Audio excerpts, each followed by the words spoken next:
Sunday, make sure your microphone's on. You guys are good to go. You're ready. Bring work session to order and have a, Madam Yes, say the pledge. Clerk, could you take roll call, please? Certainly. Do the pledge. For the pledge? Yes, Yes. let's do that first. I'm just following directions. Pledge allegiance to the flag of the United States of America and to the republic for which it stands, one nation, under God, indivisible, with liberty and justice for all. Sorry about that. Okay, got it done. Madam Clerk, could you take roll Okay. call, please? Supervisor Moore is not with us today. Councilman McNamara? Here. Councilman Iacilli? Here. Councilman Pell? Here. Councilman Martell? Here. Supervisor away for today. And before we go into agenda review, I'd like to make a small statement. I spoke with the supervisor, I spoke to the supervisor of highways last night. While not assigned to the duties of picking up the garbage and the cans in the different hamlets, he has agreed to continue to maintain the garbage cans previously removed pending a further discussion with the town board on funding. So we're going to have, during our budget process, we're going to find the funding to do this. So that's it. Thank I you. want to say thank you, Bill.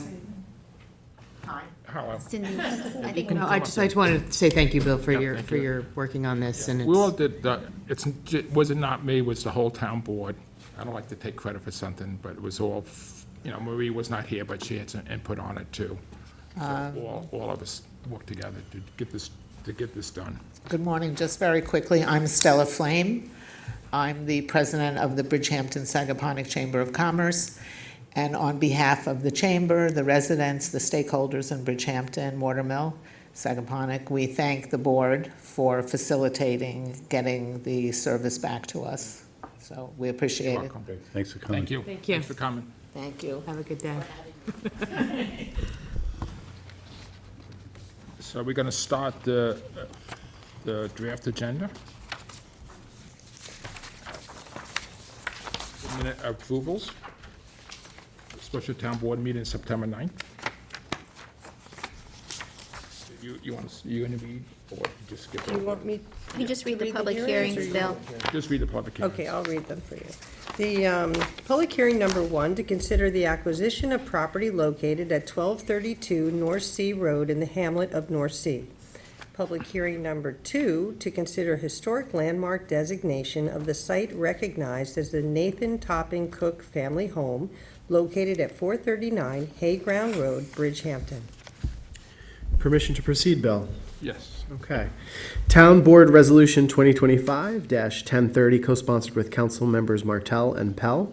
This is to authorize the use of CHF funding for the acquisition of 3 lots located at 47 Flanders Road, Riverside, for affordable housing apartment units. Town Board.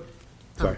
Town Board Resolution ID 50905, co-sponsored with Supervisor Moore, authorized purchases of supply and delivery of auto parts with Advanced Stores Company doing business as Advanced Auto Parts, Grade A Petroleum, Fleet Pride, Inc., and Morgan Auto Supply, Inc., using East Hampton contract.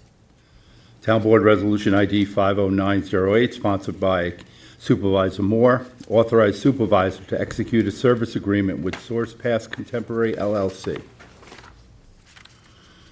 Town Board Resolution ID 50909, also Supervisor Moore.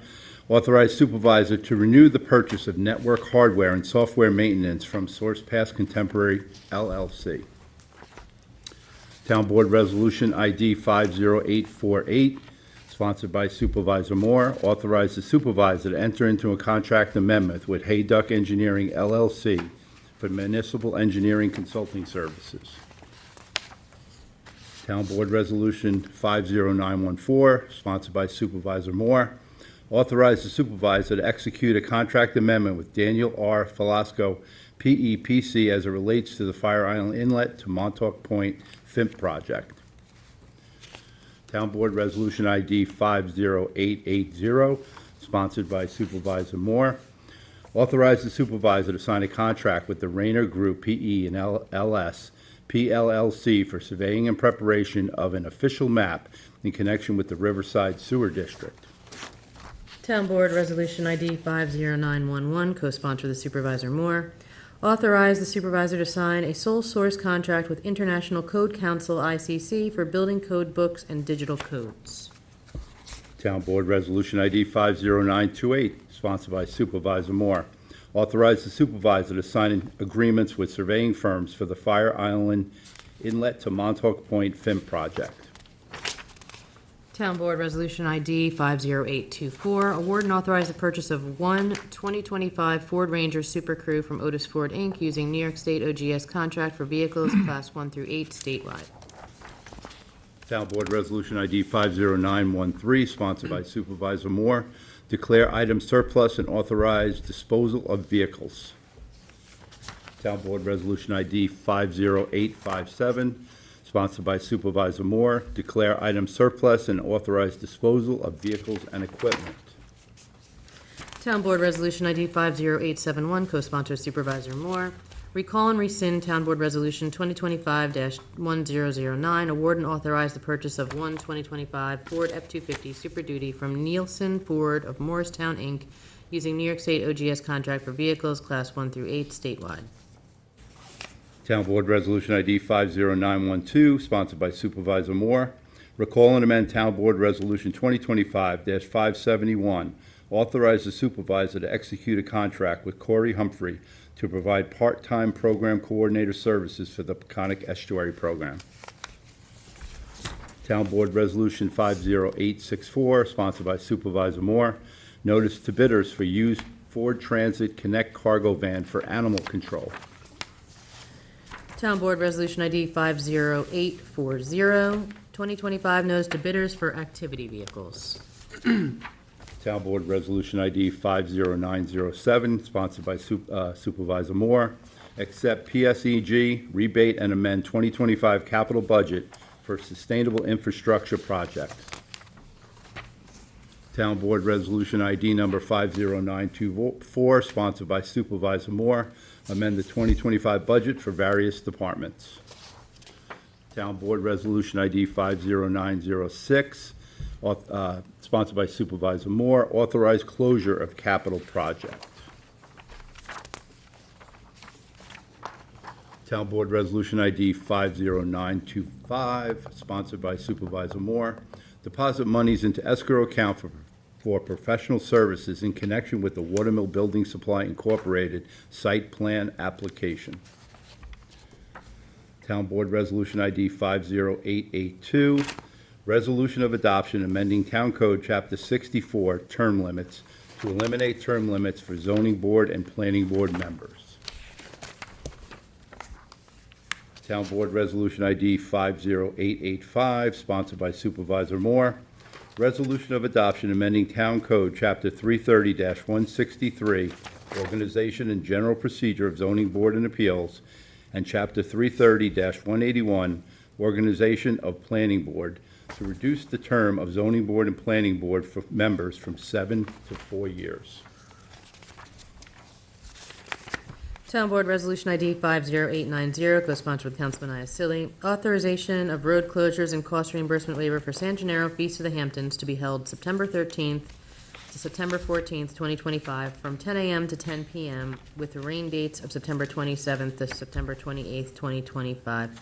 Could we just change the title of that to held on instead of to be held? Thank you. Town Board Resolution ID 50891, sponsored by Supervisor Moore. Authorize Peconic Bay Region Community Preservation Fund tax refund pursuant to the first-time homebuyers exemption for Riley Messias Lucero. Could I be added to that? Please. Yes. Okay, Town Board Resolution 50881, historic landmark designation of the site recognized as Nathan Topping Cook Family Home located at 439 Hayground Road, Bridgehampton, also sponsored by Supervisor Moore. Could I be added to that, Sunday? Sure. Town Board Resolution 50915. This is a memorializing resolution in support of commitment to civility in honor of Charlie Kirk and Melissa Hortman. I'd like to be added to that, please. Thank you, Rick. And I will make some comments during the town board meeting. Thank you. Could you add me too, please? Okay, Town Board Resolution 50898, sponsored by Supervisor Moore, the 2025 part-time salaries. Town Board Resolution ID 50897, sponsored by Supervisor Moore, accept resignation of Christine Mortiz, Senior Office Assistant in the Building Department. Town Board Resolution ID 50830, sponsored by Supervisor Moore, accept resignation of Claire Vega, Office Assistant in the Justice Court. Town Board Resolution ID 50930, sponsored by Supervisor Moore, appoint Mitchell Lester to Automotive Mechanic 2 in Central Garage. Town Board Resolution ID 50901, sponsored by Supervisor Moore, appoint Nicole Gensel to Principal Legal Secretary position from the Civil Service list. Town Board Resolution ID 50903, sponsored by Supervisor Moore, appoint Tristan Allen to Automotive Equipment Operator in Waste Management. Town Board Resolution 50940, sponsored by Supervisor Moore, remove employee from payroll for suspended license. Town Board Resolution 50895, sponsored by Supervisor Moore, Councilpeople McNamara and Martell, notice a public hearing to consider the acquisition of 31 Quantuck Bay Lane in the Hamlet of Quayog and amend CPF project plan and the CPF management and stewardship plan to include the property. Town Board Resolution 50896, sponsored by Supervisor Moore, Councilpeople McNamara and Martell. Notice a public hearing to consider the acquisition of 33 Quantuck Bay Lane in the Hamlet of Quayog and amend CPF project plan and the CPF management and stewardship plan to include the property. Town Board Resolution 50899, sponsored by Supervisor Moore, Councilpeople McNamara and Martell. Notice a public hearing to consider the acquisition of 35 Quantuck Bay Lane in the Hamlet of Quayog and amend CPF stewardship plan and the CPF management and stewardship plan to include the property. Town Board Resolution 50900, sponsored by Supervisor Moore, Councilpeople McNamara and Martell. Notice the public hearing to consider the acquisition of 189 Dune Road in the Village of Quogue and amend the CPF management and stewardship plan to include the property. Could you add me that? Certainly. Town Board Resolution ID 50847, sponsored by Supervisor Moore. Notice a public hearing to consider historic landmark designation of the site recognized as the Austin Tuttle Family House, located at 149 South Country Road, Remsenburg, Spionk. Town Board Resolution ID 50883, sponsored by Supervisor Moore. Notice a public hearing to consider historic landmark designation of the site recognized as the Herman Ellsworth Terrell House, located at 11 Walnut Avenue, East Quogue. Town Board Resolution ID, could I be added to that Walnut one, Sunday? Say that again? Walnut Avenue, East Quogue, could I be added? Town Board Resolution ID 50816, resolution authorizing the purchase of 1232 North Sea Road in the hamlet of North Sea, Town of Southampton. Town Board Resolution ID 50887, sponsored by Supervisor Moore. Road review application for 142 Shore Road LLC, Suffolk Tax Map as stated, situated at North Sea is accepted. Town Board Resolution 50886, sponsored by Supervisor Moore. Road review application for Lisette Garcia, James Garcia, and Alfred Ciascia, Suffolk Tax Map 900, 332, 38.1, situated at West Hampton is accepted. And Madam Clerk, if I could just be added to Town Board Resolution 50891, page 30. Thank you.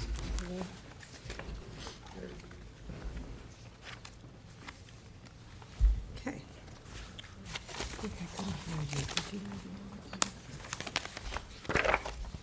So on the add-ons, we have number 150122, sponsored by the entire town board. Authorize the acquisition of 11 Helens Lane in the hamlet of North Sea, New York, and amend the CPF management and stewardship plan to include the property. We also have 50844 with Councilman Pell. Notice of public hearing to consider amending section 123-11, effective period of building permit to include and, quote, applicable limitations. While we're having this conversation, I did read it, and I wholly support letter E. I just had questions about letter D. It just seems very open to interpretation, and it's basically at the discretion of the building inspector on pretty much any building permit. So the idea here is that the concerns, of course, that we've heard from the folks about construction noise Which one? D. are also about the amount of vehicles that are on various properties. And just a couple of weeks ago, there was a construction site where they were blocking access along the road. Hardly one car was able to pass through. So this allows the building inspector to say if there's no parking that's available, and if there were to be construction vehicles, they would block access.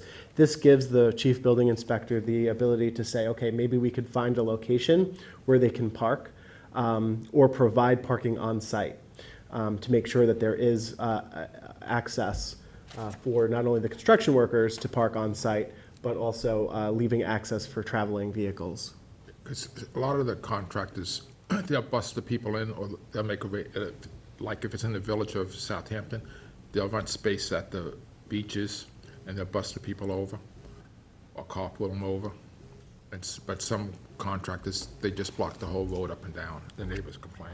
I understand the concern, because you want consistency in those Yeah. determinations. I think because it's going to one person, it's not letting all inspectors, the chief building inspector is the one that has to do it, and he does have to take into consideration unique circumstances with each application that may be occurring, because those are going to change from, site to site, depending on what the road configuration is, what the residential area is, So your concern is definitely appreciated, because I think consistency is what you're worried about, but they need to be consistent, and it is going to one person. I just think if it's a parking issue, we should put something in here about parking on job sites. This is You very. may want to do that. This is just very, I mean, I'm happy to have a public hearing on it and hear from the public on it. To me, this is very open-ended as to, like, it just gives him the authority to shut down work on any permitted project at his discretion for pretty much any reason. No. This does not give him authority to shut down work. This gives It may him. restrict times, No, which is in no, fact, nope. This gives him authority to restrict the number of vehicles on site. it This- says the chief building inspector may restrict times that work may commence within a building permit at time of issuance in his discretion based upon size, scale, and anticipated interruption of quiet enjoyment of property on proposed projects where planned work is expected to occur for more than a 72-hour continuous period. To me, that says it's not defined to parking. So we could speak with Sean Cambridge, and we'll work to see if there's language that can be adjusted in this. Well, we should definitely have the public hearing, because I I'm think happy to hear from the public. Yeah. I just feel like that's too if open-ended. there's language that we have to include to make sure that that's designated Sure you properly, can. we can We do have to that. just tighten it up a little bit. Yeah, You can do that. yeah. Right. Tighten language. Phil, are you good with that? I'm fine with that. So number 350849, authorized purchase of miscellaneous highway construction with Rosemar Contractor, Inc., using the Suffolk County contract. Town Board Resolution ID 50892, co-sponsored with Councilman Iacilli. Authorization of cost reimbursement waiver for the Galilee Church of God in Christ Violence-Free Block Party, which was held on August 23rd, 2025, from 10 a.m. to 4 p.m. Town Board Resolution ID 50893, co-sponsored with Councilman Iacilli. Authorization of cost reimbursement waiver for the Watermill Village Improvement Association Annual Car Show. It should say Sunday, which was held on September 6th, from 9 a.m. to 3 p.m. Town Board Resolution ID 50894, co-sponsored with Councilman Iacilli, authorization of cost reimbursement waiver for the Hampton Bays Lions Club 14th Annual Over the Bridge 10K Run and 5K Run Walk. It should also say which was held on September 13th, 2025. So if I may be added to 892, 893, and 894. Thank you. Town Board Resolution ID 50904, sponsored by the entire Town Board. Authorize the acquisition of 199 June Road in the Village of Quogue and amend the CPF Management and Stewardship Plan to include the property. Town Board Resolution ID 50910, sponsored, by Michael and I. Authorize the supervisor to sign an agreement with Seesaw Learning Incorporated to provide software services to the town's youth bureau. Michael, thank you for bringing that forward. No problem. Town Board Resolution 50947, sponsored by Supervisor Moore. Recall and amend Resolution Number 2021-483, road review application for Blue Sea Adventures, LLC, Suffolk Tax Map 900-18-1-17, situate at North Sea, is accepted.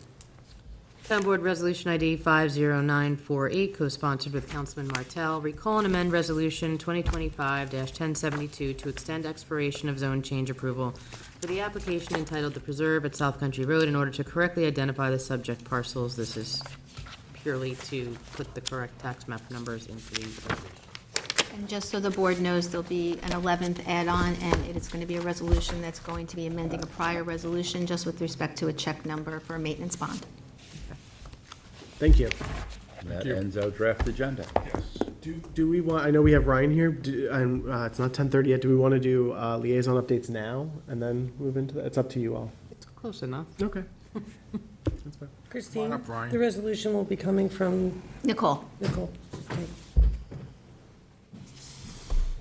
Good morning. Good morning. Thank you for coming. Okay.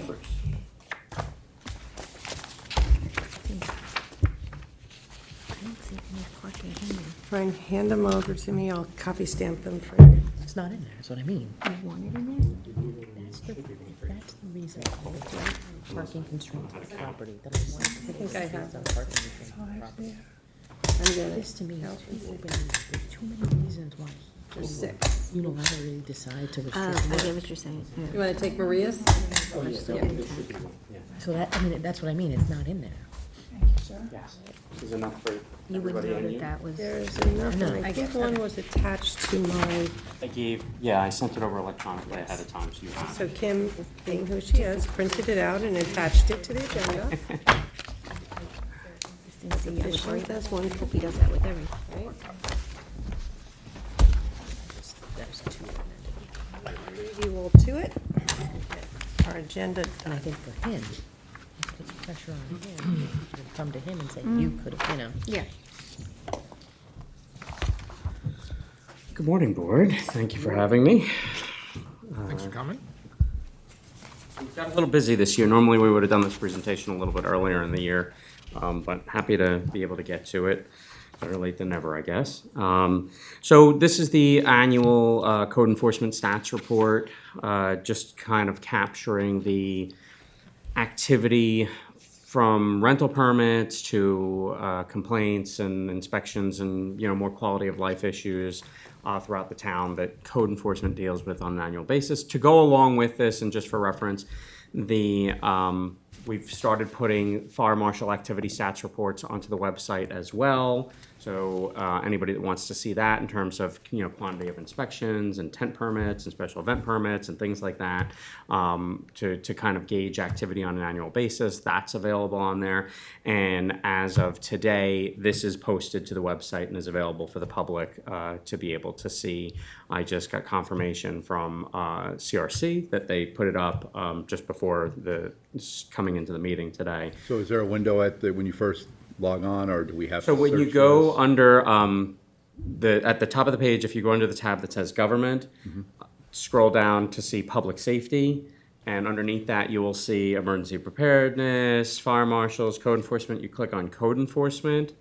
When that web page comes up, on the left-hand side, there's an option that says like annual statistics or something like that. It's a sub web page underneath the code enforcement page. So anybody that wants to go on and see this, they can go on and access it. And we keep up there the past reports as well. So year over year, you can look at and make kind of comparisons, see, volume increases, although I do show trends within each report for the last several years leading up to it anyway. But if you wanted to, as they start to fall off, because you can only get so much into a report, you'll still be able to access some of the historical records on there going back to about 2019 when I started putting these together and putting them up onto the website. Thank you. So if we just go, it's only about 15 pages, so we'll go through it kind of quickly and go page by page real fast. It's not, a super lengthy report that page by page means we'll be here for hours. So entry, the second page of this, or really kind of the opening introduction to what's going on inside this report, describes Code Enforcement Division. They handle rental permitting in the town and associated inspections, SOS complaints in the town, as well as environmental complaints that come in through SOS or by way of, different divisions in the town, highway issues in terms of right-of-way obstructions, curb cuts without permits. The highway department may identify them. It could come in through SOS, and then referrals are made over to our office on the enforcement aspect of things, oftentimes based on an affidavit from the environmental division, the highway department, planning, because they're the experts in evaluating many of these things. But then to be able to write the tickets under the code, that gets referred over to code enforcement. So also building without permit issues, lighting issues, routine patrols of the areas that different officers are assigned to, enforcement of the noise ordinance, which also includes the leaf blower ordinance during the seasonal ban, as mentioned, kind of referenced above, but highway environmental issues, stop work orders for building without a permit, as well as other assigned duties. Many of our ordinance enforcement staff are also involved with the town's hazmat team. Many of them also start to pivot into like a storm response mode when we go into flooding and storm responses. So there's more to it than just the normal stuff that you might think of. Sorry for that. In terms of rental permitting statistics, you'll see in 2024, we processed and issued 1,923 rental permits in the town. If you look at that bar graph there, you'll see that it trends up and down. Our permits are biannual permits, so it's not exactly in half, but we basically view it that, half basically renew on one year and half renew on another year. As you see, in 2020, there was a big jump from 19 pre-COVID to kind of COVID when we saw a lot of people come out. And then many of those houses that didn't have permits before, got permits, have preserved the permits. We also noticed during COVID, with a number of people coming out that didn't previously rent legally, that when they needed to demonstrate that they were legally renting for the purposes of, beach access, all of a sudden we saw an increase in permits and they entered into the system legally. And so now they're on that renewal cycle too. So that's why you see that I believe the 24, reflects a little more similarly to 22 and 20. That's on that 2-year cycle of renewal. So and I'll probably say it again at the end, but it's worth noting that in 2024, all of this stuff that I'm describing was done by 8 people for the entire town, all right, for code enforcement. That was our staff. Thank you to the board for increasing it, and then we had somebody depart. So we're up 1 from last year. We should be up 2. We're up 1. We're working through that right now to try and fill the remaining space. But it's a lot of work that's done by 8 people, or for 2025, it's 9 people. We're hoping to get to 10. Obviously, this is still a lot of work even at 10. We also ran out of kind of desks and cars for people too. So in the future, maybe we'll see that number go up a little bit, but rather than kind of putting the cart before the horse, we've got to make sure we have the space and the vehicles and everything else to kind of go along with that. So. I have a question for you. Yeah. On the rental permits, is it broken down to summer and year-round rentals? No. No. No, That's because kind there's of no hard. such thing in the town of Southampton. You either have a rental permit or you don't. Whether you rent seasonally, whether you rent full year, that's up to you. That's your own preference. We don't issue different permits for different type of rental. You either have a rental permit or you don't. And then how you choose to engage in renting, whether it's on a shorter term basis, meeting the 14-day minimum stay compliance, or whether it's on a full year basis, that's your own prerogative. And you might pivot during the year. If you have a tenant that you think is full year and then they depart and an opportunity presents itself for some seasonal, you might. So it would be a little tough to track, even if we tried. I knew that, but I wanted to, Yeah. because a lot of people don't know. No, I realize that. appreciate that. Certainly, any dialogue as we go through this that like helps to clarify it so that people understand and whether or not the data exists or can exist. That would be a tough thing to kind of track, because asking people to declare at the outset what their intention was may not be what it ends up working out to be. So it would still be a little tough to do. Rental permits by type is a breakdown between the type of rental that it is, whether it's a accessory dwelling unit or a full house rental, but also it breaks it down to the type of inspection that's conducted, whether it's our staff conducting the inspections or a certified application in which they utilize a licensed professional outside of the town staff, an architect, engineer, or licensed home inspector to conduct the inspection for them. So you'll see that of the 1,900 and change permits, 1,381 of those we conducted the inspections on. They were standard permits, or this could also cover renewals in that process too. But we do inspections on renewals as well. So that's the bulk of it, which means that our staff that goes out into the field are managing those permits. So on top of the daily, kind of calls for service, there's 1,381 permits that were processed in there by those people too over the course of last year. So if you apply for a permit, you go there once, or do you follow up, inspect? It would be wonderful if we went there once and everything was perfect as it should be, but many times it's more than one inspection that's involved in it. If there is an issue at the property, a missing smoke detector, for example, we will have to do a follow-up inspection to confirm that that was corrected before we would issue the permit. So once they get the permit, is there any more follow-up? So once they get the permit, in that period, unless there are problems that are presented to us, typically there's no more follow-up for that rental period. Once they get into the renewal cycle, we do request periodic re-inspections to make sure that the conditions remain the same. If the property changes hands too, rental permits are non-transferable from one owner to another. They're not attached to the property, they're attached to the owner.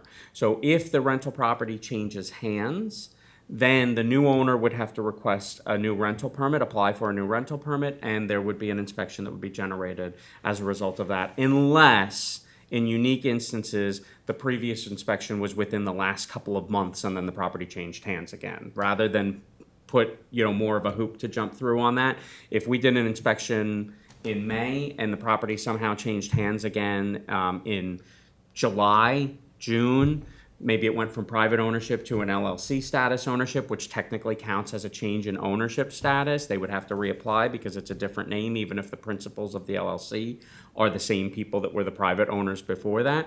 I don't necessarily need to do a re-inspect 30 days or 60 days later. We were just in there.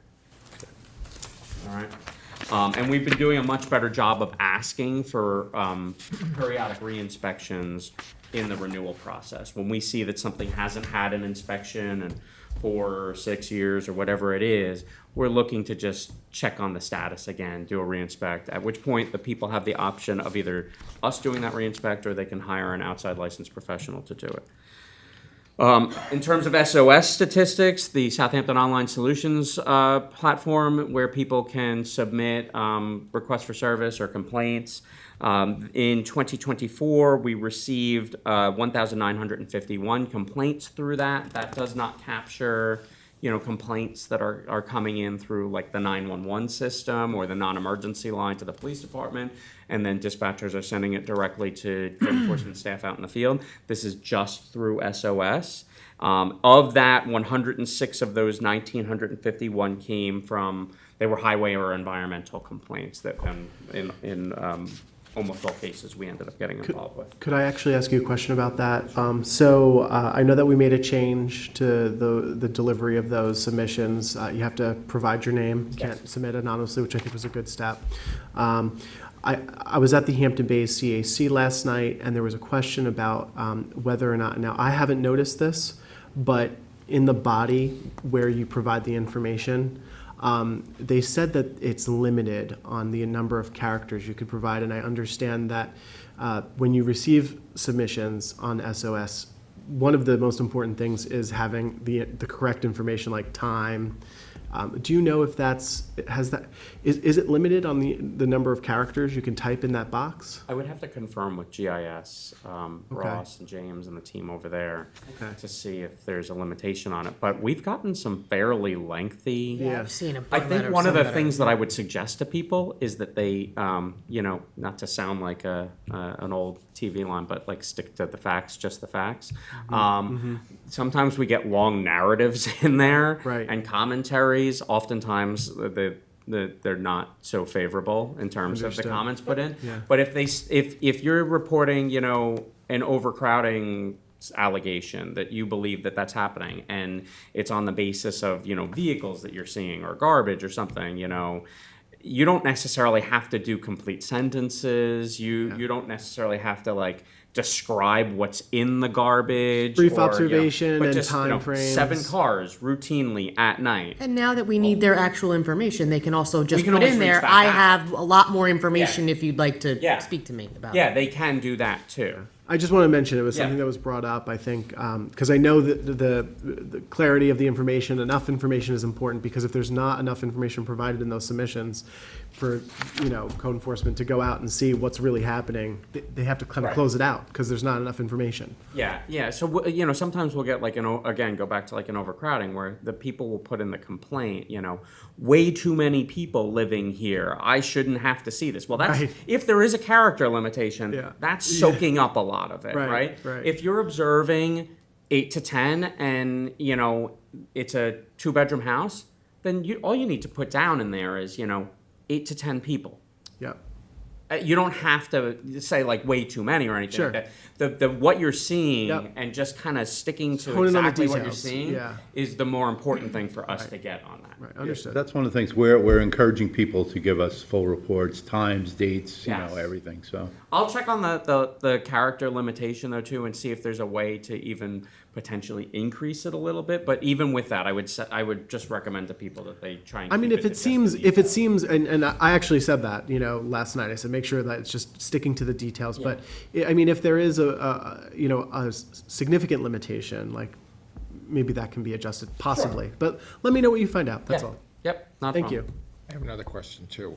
Have you noticed in the different hamlets of the town, some have gone up and some have gone down, or it's pretty much the same area, has the same problems? We're gonna get to those numbers in just a second, and you'll see some of the trends year over year and things like that.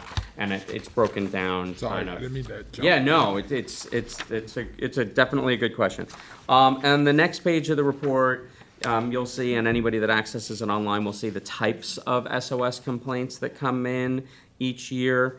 There are a few more options in the drop downs online, but in the case of say building without a permit or something like that, it's phrased in different ways.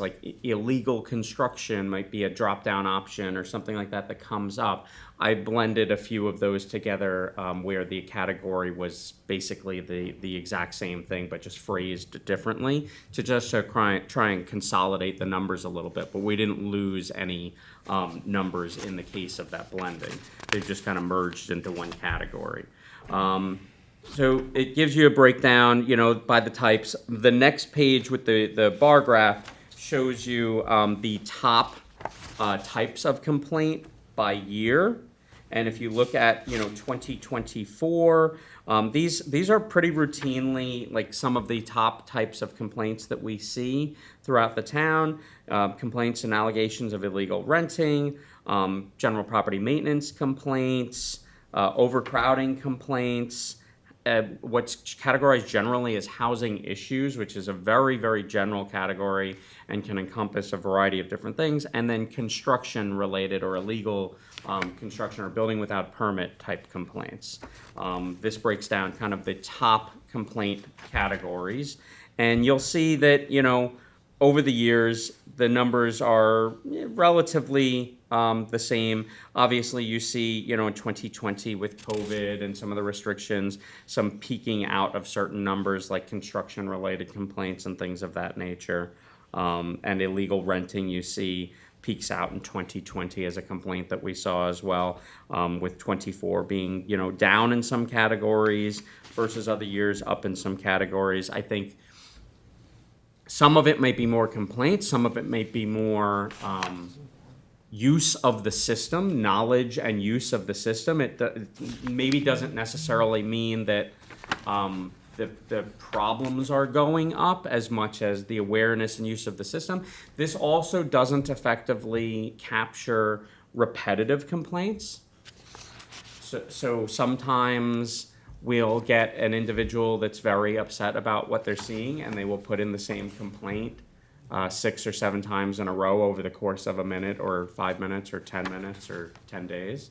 So it's really the exact same complaint. It's cut and paste oftentimes, and it's just put in time and time and time again. This does not filter out those types of scenarios where we get a repetitive complaint 6, 7, 8, 10 times in a row.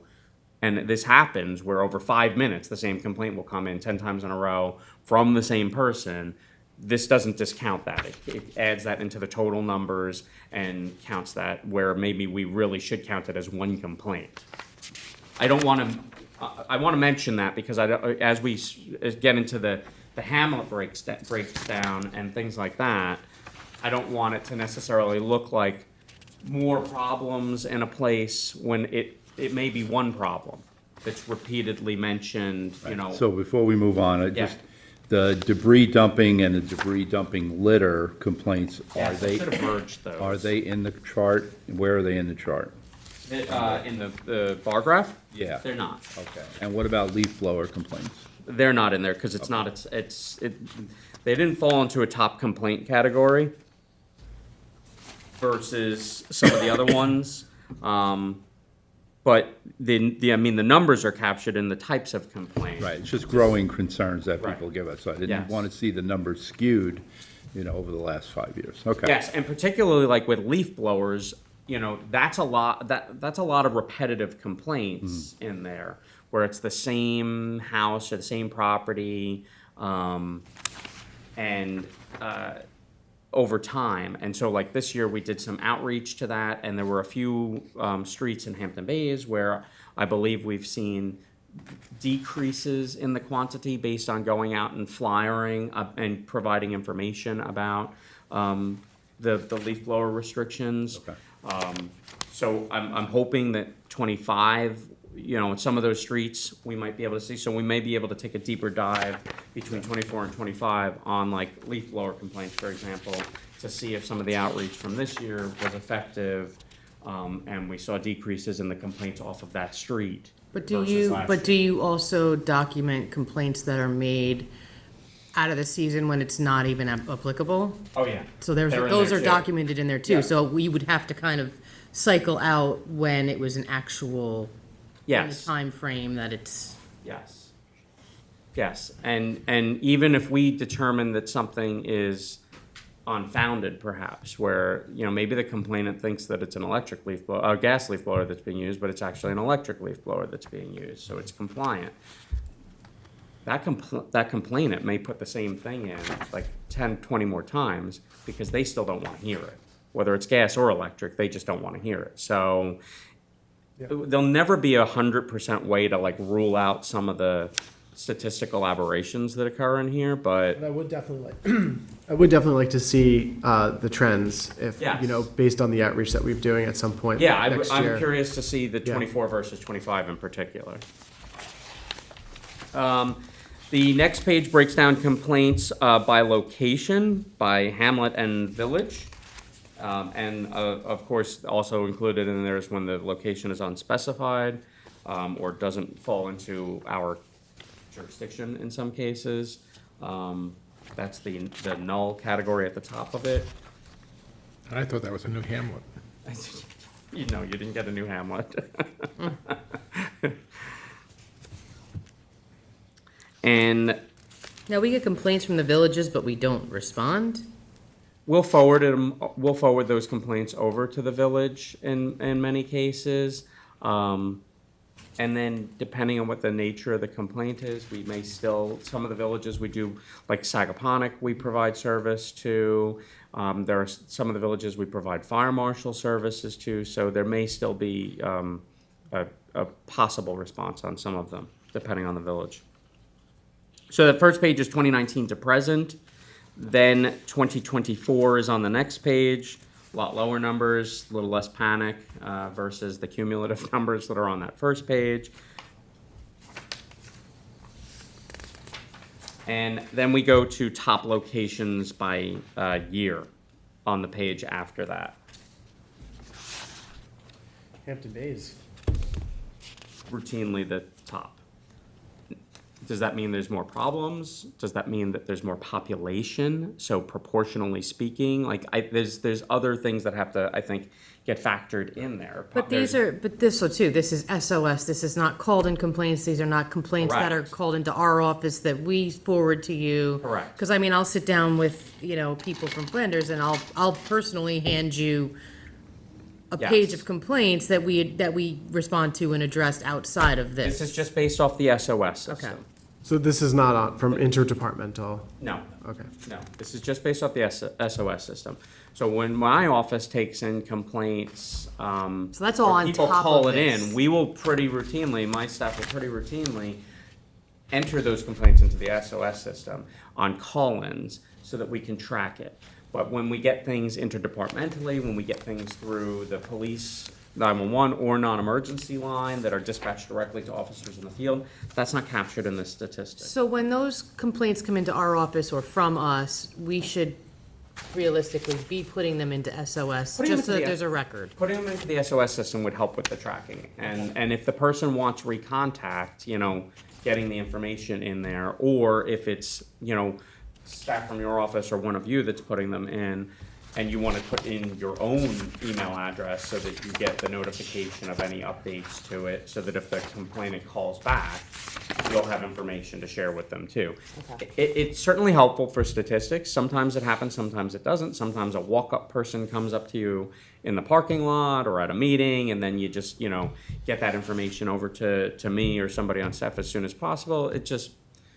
The important thing is that somebody's getting out there to go and try and deal with it, not necessarily, tracking it's great if we can track it on the SOS stats, but I think the more important thing is that it's getting addressed, so however we get that done. So just some commentary on it in 2024. From January 1st to December 31st, December 31st, there was a total of 2,443 SOSs that came in to the town system in total. All departments, town board, municipal work, parks, everything, lighting, street light that needs to be fixed, that can be reported through SOS, 2,443 complaints in total. Of that total number, as you can see, the majority of them came into code enforcement, 1,845 of those complaints, plus the other 106 complaints that are associated with highway and environmental that we often go out and do the enforcement for. So the bulk of the SOS use for the town of Southampton is through code enforcement and, reporting of quality of life issues. The majority of the complaints that come in are responded to by our 9 full-time currently, now 9 full-time. In 2024, it would have been 8 full-time code enforcement officers for the town. So that's a lot of work being done by those people.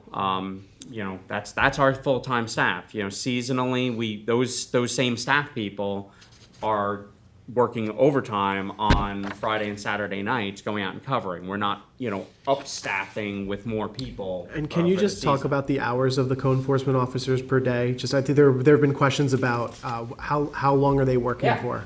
No, I'm very happy to mention Yeah. that, because when I started here with the town, code enforcement was on 5 days a week. And then seasonally in the summertime, from basically Memorial Day to Labor Day, Friday, Saturday night shifts to assist with noise and party house type situations and things like that with the police. At this point in time, code enforcement is on 7 days a week.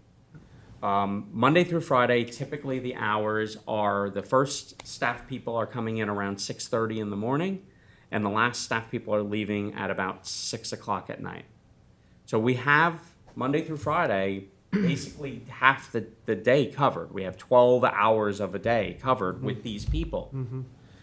Saturday and Sunday, they're typically in from around 8 till 4. During those that are on during the day. There are 3 people on during the day on Saturday, 2 people on during the day on Sunday. And then on Friday and Saturday nights during the season, the second set of people come in for the overtime night shift that is checking for the noise and things like that. They're on from 4 p.m. till 12. So really, I have from 8 to 4 with the day shift, and then from 4 to 12. So we're basically covered from 8 a.m. until 12 a.m. on The weekend. Saturdays. Fridays, you're really covered from like 6:30 a.m. until 12 a.m. on a Friday during the summertime. So we've expanded coverage, and you would work with me on that back when you were my liaison too, and we expanded to 6 days a week, and now we've hit 7 days a week. We've expanded coverage a lot, and we cover a lot of the hours of the day. Ryan, are there any adjustments made for the summertime, or no, it's just the same schedule? It's the same schedule, just the Friday, Saturday night adjustments. Okay. Is there an appetite in the summer for an overnight crew?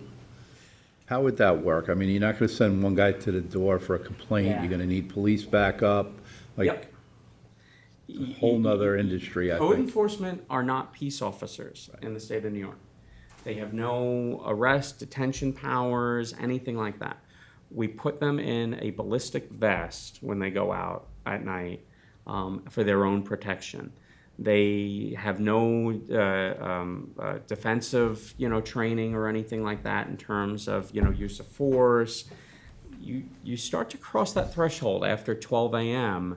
and Dangerous. it starts to become you get to that bewitching hour, and I think it really honestly gets to be a little bit more dangerous, and you have a little bit more of a liability after that point. And if you're going to simply pair them up with a police officer anyway at that point, like, it probably could just be handled through the PD response. Now, that said, we do have occasions where we coordinate with the police if there's something that we need to target in an area, something we need to look at, where we will hold people over and keep them on longer. If we know there's a suspected, party that's going to be occurring or something like that, we want to have them on for noise metering. We'll make those arrangements ahead of time and coordinate that with the police. And you've also done blitzes where you send them out in pairs because it's, Yes, without a doubt. We could put people on the, but we thankfully, we also have a fantastic relationship with the police department here. The relationship that occurs between code enforcement and fire marshals with the police in the 5 East End townships, I think, is a completely different dynamic than the relationship between the individual 5 townships on the west and the overall Suffolk County Police Department. Because we're under the same umbrella of the town, we have a really good relationship. So if we get a complaint in a neighborhood about like excessive vehicles or something like that, and I don't have somebody on to check at 1 or 2 o'clock in the morning, I will reach out to Lieutenant Spencer or Lieutenant Schottenhamel or, speak to the chief directly and see if patrol that's on the overnight can go past that house and do an observation. And then they will send us like an excessive vehicles affidavit as to what they witnessed on the property. And we also paired up really well over the summer where we actually did enforcement in some neighborhoods where we had several complaints about too many vehicles parked, on the road. And so we paired with PD, and PD went out for a few nights, which got them off of the roads, but then they were in the yards, and then code enforcement got them during the day. That's a fun back and forth, right? The too many vehicles on the roadway, they'll get tickets from TCOs or the police, and then they'll move the vehicle up to the property, then it enters my world, and then they'll get tickets for excessive vehicles on the property or on the front lawn.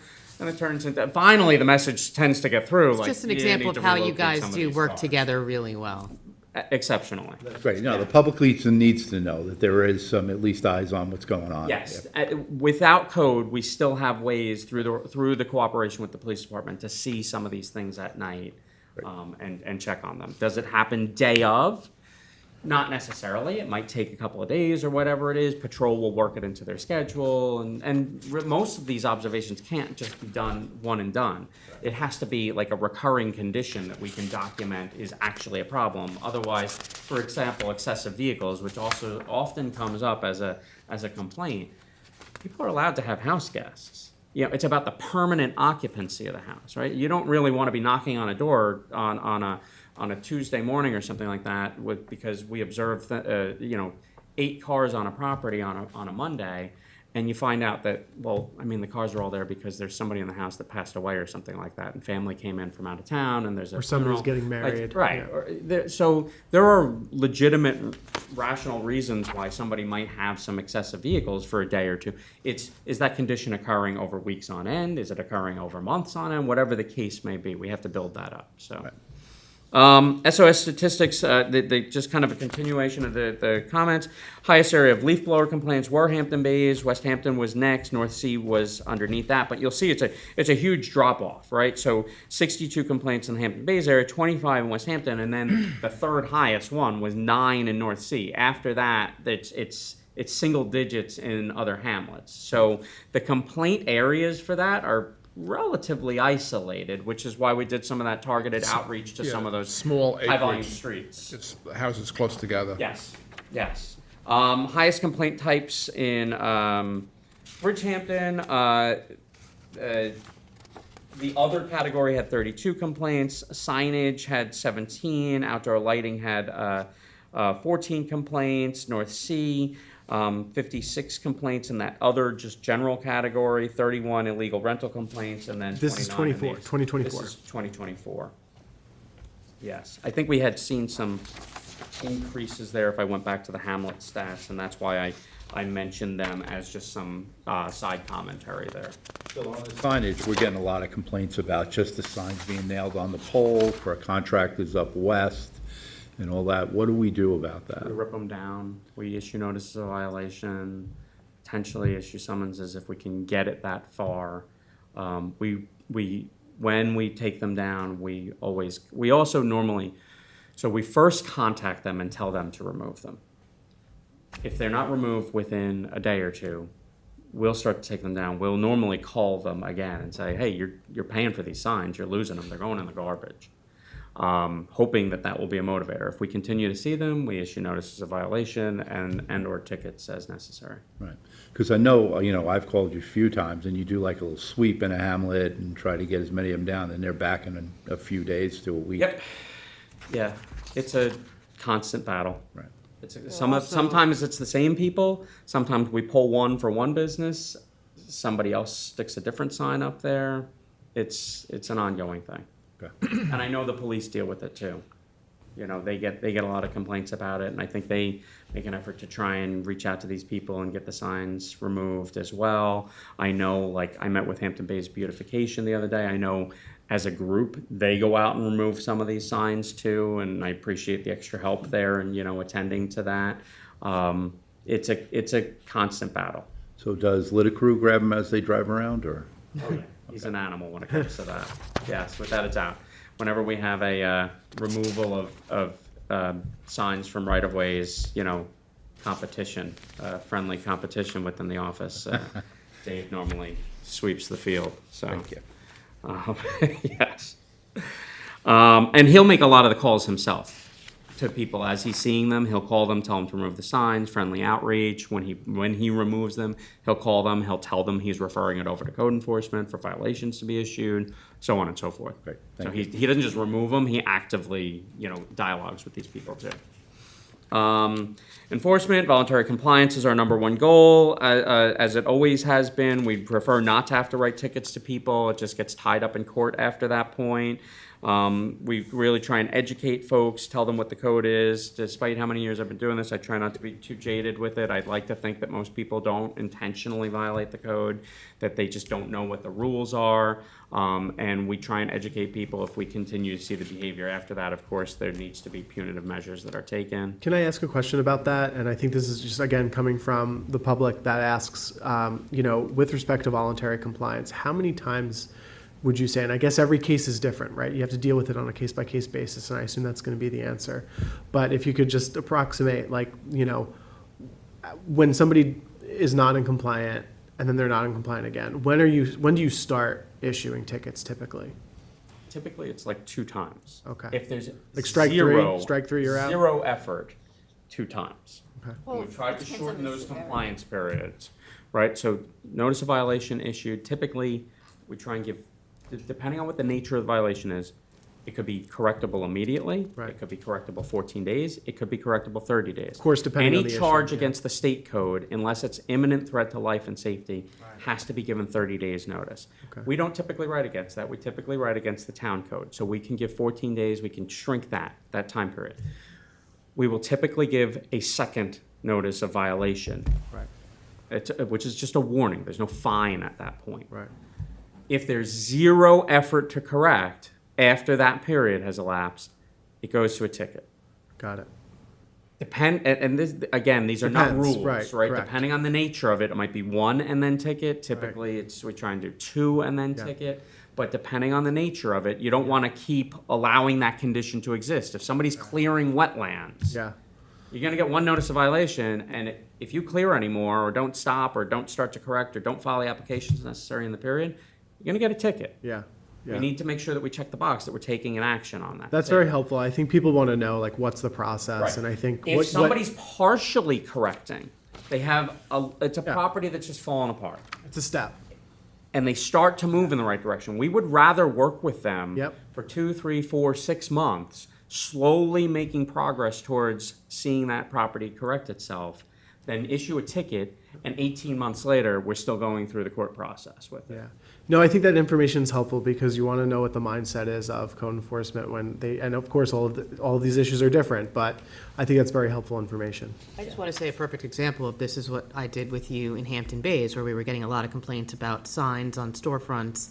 And rather than going out and issuing notice of violations to all those business owners, what we did was we gave them letters that they were not in compliance, and we gave them a window of time to come in and meet with us, and we sat down with them. We had an interpreter with us. And in most cases, it was just they did not understand what the code was, or they weren't aware. And I would say, 90% of those business voluntarily came into compliance? Oh, yeah, I think we only Within ended up 24 to had 48 hours? I think we only really ended up having to write tickets to maybe 2 or 3 places in town. Most Which of is them- why I'm working with Ryan now. We're gonna do a handout for businesses on, property maintenance and also on signage and things of that. The things that we get a lot of code complaints about that are, redundant and they happen over and over, so that, we'll put it in English, we'll put it in Spanish. We can give it to the chambers and they can give it to new businesses in town. It gives them a way to introduce themselves to the new businesses. And also, we can give it on change of tenancy so that the new business owner knows. We're what's working going on that Yeah. on the commercial and business side. We're working on some stuff on the residential side with this whole concept of just trying to educate, Yeah. whether it's a private residence or commercial member of the public, as to what the regulations are, because a lot So- of people just don't know. Yes, I think Cindy's absolutely right. I mean, I think it's an educational, component to it. And the PSAs that we've been doing and also working with the Sustainability Committee, which I really appreciate your work on, and also the Dark Skies Committee, all of that has to do with just trying to raise that awareness. And Yes.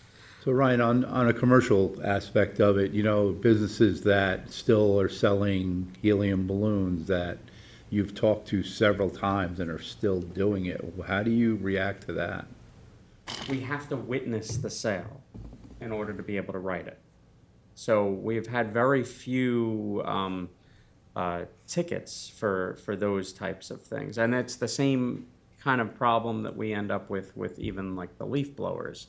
The regulation has been in place for a while now, but in order to write a charge on it, we have to witness the use.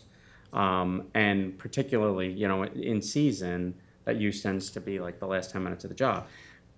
We have to witness the sale of that balloon, that helium lighter than air filled balloon, however we decide to phrase it in the code. Don't most establishments have, like, for helium, they have like a tank that they fill them up with? Right, but the presence of a tank is not enough to write a charge. Or a customer walking out the door with a big bouquet of balloons, If we saw somebody leaving the premises with that, then we would likely have enough to work with to actually issue the charge. We don't necessarily have to see a cash handed over a counter necessarily. Not the a fact stamp. that we have to be able to articulate it, right? Did we see the tank in the building? Did we see the balloons in the building? Did we see the person walking out of the building with those balloons filled up? But we need to be able to observe that. It's a challenge so that we can actually have that charge, stand up in court. The same thing, again, I'll just make the comparison with the leaf blowers. You could have a leaf blower on your back. You could tell me you're training for the leaf blower 5K. If I didn't witness you actually running that leaf blower, I didn't witness a crime. I didn't witness a violation of the code there. So just having it present doesn't make it enough to say this is a problem. Because you could have balloons and a helium tank present in a store, and you could send that off to a site outside of the town of Southampton and have that filled up on site, Is it against it's the not code enough. to give them to somebody? I'm just, You can't fill I'd have to go back and look at the exact language I of don't the believe code. there's like a but- possession of Right. balloon paraphernalia. Because you can't, you start to deal with commerce laws at that point. Yeah. You can't, there's nothing that says you can't traverse through the town of Southampton, buy them in Brookhaven, traverse through well, Southampton. listen, I mean, ever and since go that to code went someplace into effect, else. now everybody has helium tanks in their garage, and it's like, And remember, our laws, our regulations with regards to that are not necessarily the regulations of the villages within the unincorporated portion of, that are surrounded by the unincorporated portion of the town of Southampton. So, having it and then going into, I don't know what Southampton Village's regulation is with regards to, lighter than air-filled balloons. You might be able to have it there. So You can have them delivered. There's a You lot can have of, them delivered. kind of like the intentional release part of that Yeah. code as well. Yeah, there's a lot of uniquenesses to it that we have So- to meet all that burden in order for it to stick. So I hope I don't go too far off course here, but derelict commercial properties, those that we see that have been vacant for many, many years, they obviously look like they're falling in on themselves. What kind of recourse do we have? Well, what we would do tickets on them, we would use violations and tickets, and then if anything, we could go to enforcement actions from there. We successfully accomplished, not on a commercial, but on a residential property, one enforcement action this year. I say successfully accomplished it. A little dissatisfied with the performance of the contract vendor for it. What should have really been done in one day was dragged out over about 4 days, which is why we're now reevaluating our contracts with that, because enforcement actions are not, home renovation projects. They can't be done over a prolonged period of time. They need to be done quickly and effectively and, really one day in and out, all done. So we could do enforcement actions if it's like a safety issue. There's one that I believe you and I have been on some communications on recently that we have concerns about structurally that the building department's also evaluated. I think that should lead to some conversations between us and the town attorney's office about options for, condemnation if it's, existing for too long. That's a lengthy and very prescribed process that has to be gone through for condemnation to achieve that. But it's certainly the highest option that we could consider in a case like that. Okay. On just the violations and summonses page, it's just worth noting that, this is this counts field appearance tickets. A field appearance ticket may represent multiple charges. So, in certain cases, one of the commercial locations in Hampton Bays that we were dealing with a lot last year on Montauk Highway, each field appearance ticket that was issued might have represented 20 or 30 separate individual charges. So this is field appearance tickets not necessarily charges. And then each one of those charges has to have work that's associated with it. So just for your own reference, if staff writes 20 charges to a property, they write a field appearance ticket because they observe a variety of violations. I basically am losing that person in the field, for the good portion of the next day or one of the subsequent days, to sit down and do all of the paperwork that has to be done for those 20 charges that then have to go to court. So there's a huge burden there that we have to fulfill in terms of the paperwork, the discovery compliance paperwork, to be ready for court for the prosecution of those charges once they go in. So just kind of another issue that we face in terms of that the quantity of staff and pulling them out of the field and the follow-up work that's associated with the ticket. It's not just a ticket and the person goes off to court and we're done. There's all sorts of paperwork that has to go into that after the fact. And if you have 20 charges but multiple owners, each one of those owners on the property, you even say, for example, a residential, but the property is deeded under both the husband and wife. There should be 2 of each one of those tickets, one to the husband and one to the wife. So 20 charges becomes 40 charges that have to have packets prepared for them, each one of those charges, before it goes to court. All right. 2024 just changes, and that's the last page of the report, and I'm sorry it took this long. I thought I could go faster. It covers the fact that we are available 7 days a week. That was a change that occurred in 2024. Before that, we were at 6 days. We've added the 7th-day scheduling. Friday and Saturday night coverage still remains. We've still been working with shortened compliance periods to try and keep things moving along and not get lost, those 30-day compliance periods. A lot of times other things come up on the schedule and then checking doesn't occur necessarily on day 31. All of a sudden that turns into day 40, 45, 50, whatever it is. So we're trying to keep it on the radar and the follow-up to occur more regularly and faster. We continue to coordinate with the troopers. Fabio's been a big asset to us in our area, as well as Southampton Town Parks Department, to try and hold dumping and littering offenders accountable whenever we can identify who the person is, either based on the waste that's been dumped. A lot of times they're kind enough to leave us packages with their names all over them, so it makes it nice and easy to identify who they are. Or if we can get a plate off of it, we will work on identifying who the operator of the vehicle is. I know Kristen's got a routine dumper that she's dealing with now at one of her locations, I believe in Hampton Bays, where we've got great video. I just haven't been able to pull a plate off of it yet. They actually look like they're painters or spacklers or something like that based on their outfits. So if you're listening, stop dumping at the garbage can. We've attempted to increase the use of enforcement actions. As I mentioned, we've hit a couple of stumbling blocks with that this year, but hopefully we can course correct and get back on it.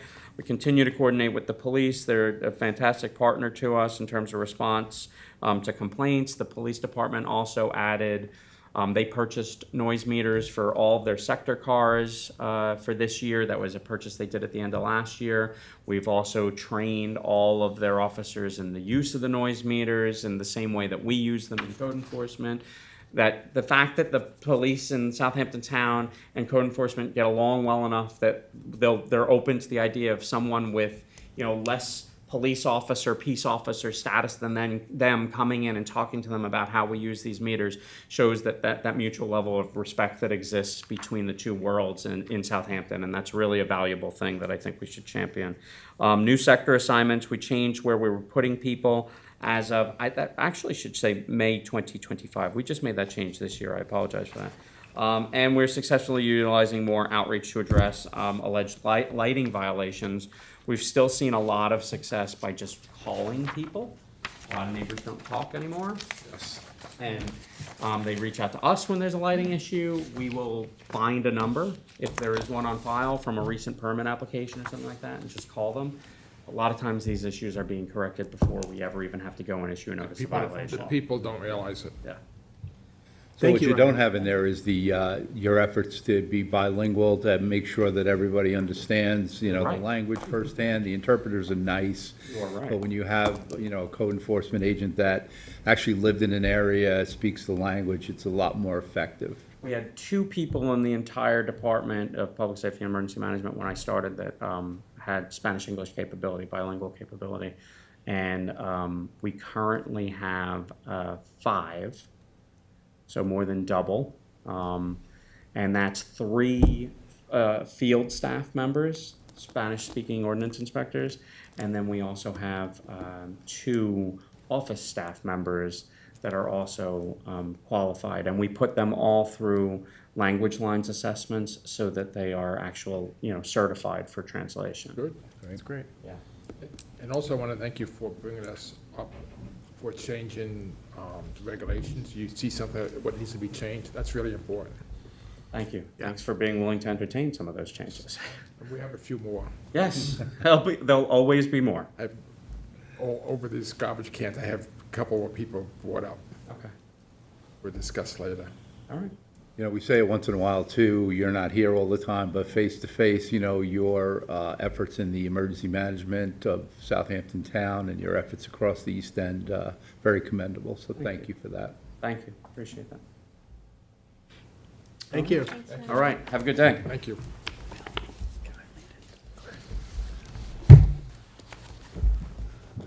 Just kidding, no. All right, so we're gonna lead into the supervisor, town council member liaison updates.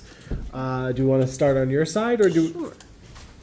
On, I say Monday, Councilman Martell and I attended the Flanders CAC Riverside Northampton CAC meeting. Legislator Stark was there, which is nice. She actually attends quite regularly. And it's really nice to be able to have that dialogue between town and county and the actual hamlet all at one table. I think, we came up with some, things that we are looking into on several fronts versus traffic and a bunch of things that we had talked about, and it was nice to have her there because it was, we have that partnership with the county there, and it is, between the circle with traffic, and, we've had conversations about potentially bringing Riverhead into the conversation there because that Riverside traffic circle really backs up when the Riverhead light doesn't work, and I know that the Riverhead town has in the past, at least during rush hour, put officers there to keep that intersection flowing. So it's something we're going to discuss again. Please let me know how I can be helpful, Okay. if any.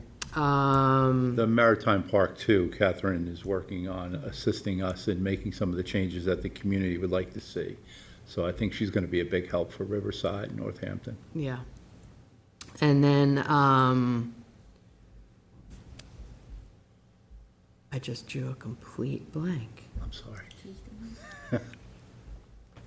Tuesday night was no, there's been stuff every single night, but, we've also met with the Bridgehampton Civic, on some issues regarding Scott Cameron. We're gonna look into some things there.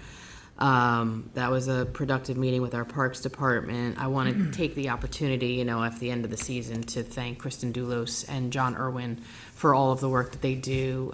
People don't understand the enormity of the work that they do. Just the garbage pickup from, one end of the township to the other at all of the facilities, the beaches, the road ends, the town facilities. It's an immense job, and the fact that they get it done week in and week out. We've had some conversations with, there being some lapses towards the end of the season as we lose staffing to, kids going back to college and teachers going back to work. They were helpful in having conversations with us on how they could proactively help us find help that would be available in the off-season. We're having the same conversations in Flanders and Riverside as far as Wildwood. We said to them, if you know somebody that's, looking for work or might be interested in doing this, send them our way, and we're happy to talk to them. And, it's really getting the community involved in doing those staffing requirements that need to be met. But Kristen really does, I mean, an immense job doing the entire township and all of our beaches and parks. And, you know, we continually buy CPF properties, and we don't understand that the maintenance of those properties falls on the Parks Department. And they do it, and they take it on, and they don't complain, and, you know, they do a tremendous amount of work, so I just want to give them a big thank you. Thank you. Bill?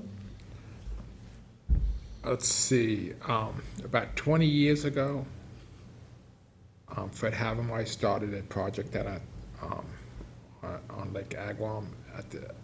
At the end, he had a bulkhead and had a swale put in, and never finished the project, was never enough funding to finish the project, and I tried to get funded, and we redid the project, redesigned it, because times have changed, and I could never get it done all the way. And then President Scott Horowitz, he picked it up after I left, and we got it over the hill, and they broke ground on it on Monday. That's great. With water quality funding. It's about $800,000 funded to redo that parking lot, make it porous so the water does not go into like Agawam, and also, Semi-permeable paver? yes, and some swales, and also improves the traffic flow down there, make it safer. I went to North Sea CAC the other night, and one of the neighbors on Majors and Marys and Straight Path were complaining about that 3 corners there. And I spoke to the superintendent of highway and McLean. They're going down to look at it, see how they can make it safer, or maybe a better turn, or do something about it. And also at North Sea was Mechanic Expo, talking about the IU system, the new septic systems, Yes. how you can get grants, and, you know, try to encourage people to do that. Even commercial properties like condominiums, I brought up, as they can get water quality funding for that. Like we did in a couple of units in West Hampton condominiums. There's a lot of condominiums were built years ago on the water, which should be upgraded. We encourage them to do it. So that, you know, you have neighbors or friends who live in it, you should, you know, encourage them to go to the board and look into it. That's great. Thank you. Rick? So I just want to remind everybody that this Saturday, September 20th, the Anti-Bias Task Force Picnic from 1 to 5 at Red Creek Park.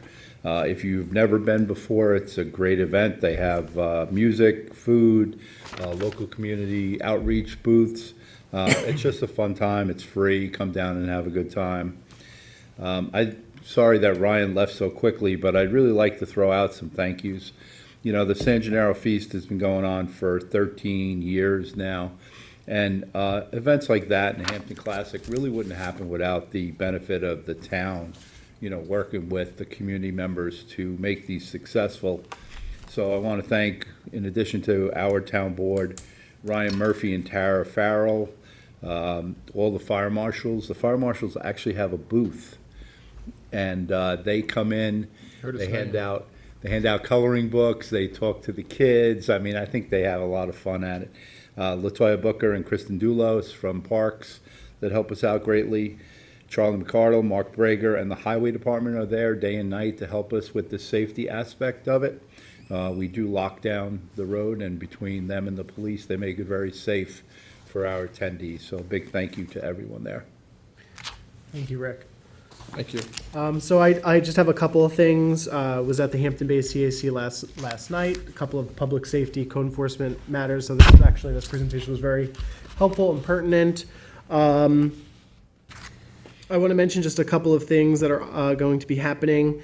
The Town Youth Bureau is doing today a GSA advisor training workshop at the Hampton Bays Community Center at 3:30. It's really just to try to bring some of our school advocacy groups together to talk about, the LGBTQ plus community and some of the issues that they face.